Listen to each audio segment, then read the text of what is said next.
Սիրելի երևանցիներ, ես այս պահին գտնվում եմ հյուսիս-հարավ մայրուղու վրա, գտնվում եմ մոտավորապես Արտաշատ քաղաքից 7 կիլոմետր հեռավորության վրա և այս պահին հենց ավտոմեքենայի մեջից տեսնում եմ օդի որակի ցուցանիշը, որը նույնիսկ որոշ դեպքերում ավելին է ցույց տալիս, քան Երևան քաղաքում։ Այս պահի դրությամբ օդի որակի ցուցանիշը միջին աղտոտվածության շրջանակում է գտնվում և իրականում մեր հիմնական խնդիրները, որոնք որ սկսում էին նոյեմբերից և մենք այս մասին խոսել ենք, արդեն իսկ սկսել են։ Օդի որակի խնդիրները Երևան քաղաքում ունի տասնամյակների պատմություն և խնդիրը բազմաշերտ է և առաջին հերթին իհարկե պայմանավորված է ջեռուցման սեզոնով։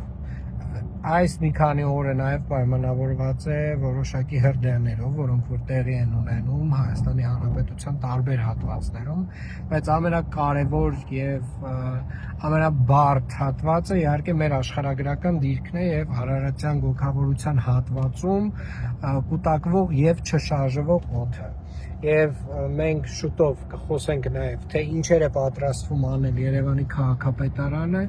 ինչ համագործակցության շրջանակ ենք պատկերացնում մեր շրջակա միջավայրի նախարարության, մեր տեսչական մարմնի հիդրոօդանավության կենտրոնի հետ և կարծում եմ նաև կհրավիրենք